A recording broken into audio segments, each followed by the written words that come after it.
Duration, 10 minutes. Style, cinematic documentary style narrative. Language, English. If buildings could speak, New York would never fall silent. Every brick, every tower, every shadow cast on the pavement holds a secret, a memory carved in stone. Long before the skyline pierced the clouds, New York began humbly as a Dutch trading post named New Amsterdam. The streets were muddy, the buildings low and wooden. There were no grand visions, only survival. But even in that chaos, a foundation was being laid not just of stone, but of identity. As time passed, the British took over, the city grew, and with it came new styles, Georgian symmetry, federal simplicity, Greek revival grace. These early buildings whispered the ideals of democracy and the dreams of settlers who believed in a new world.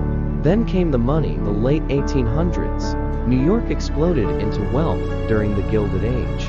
The skyline began to rise, carved by ambition and wrapped in elegance.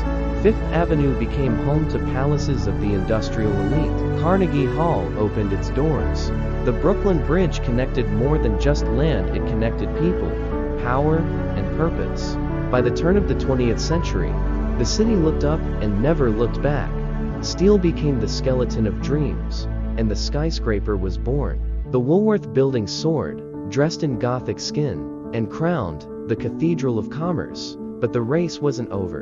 The 1920s brought speed, style, and Art Deco. The Chrysler Building, with its stainless steel spire and gargoyle eagles, wasn't just a building, it was a sculpture in the sky. Then came the Empire State Building, rising like a miracle during the Great Depression, built in just over 400 days. In its shadow, hope stood tall. After World War II, things changed. The city sobered. Function began to outweigh form. Glass and steel replaced ornament. The Seagram Building arrived black, sleek, and unapologetically modern. The United Nations headquarters rose from the East River, a symbol of peace and possibility.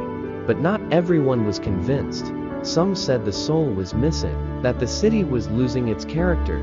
So New York rebelled. In the 1980s and 92nd, architecture grew bold again. Color returned. History was quoted. Postmodern buildings winked at the past while shaping the future. Structures didn't just rise, they told stories, and the story kept going. The 2000s brought tragedy, and then resilience. After the fall of the Twin Towers, the skyline broke, and then it rebuilt. One World Trade Center now stands where pain once lived, taller than any wow. Today, New York is a playground of innovation. The vessel twists like a steel beehive. The High Line floats above the streets, a garden where trains once ran. Hudson Yards pushes the limits of design and luxury. Buildings are no longer just tall, they are smart, sustainable, and sensitive to the world around them. In New York, architecture never rests.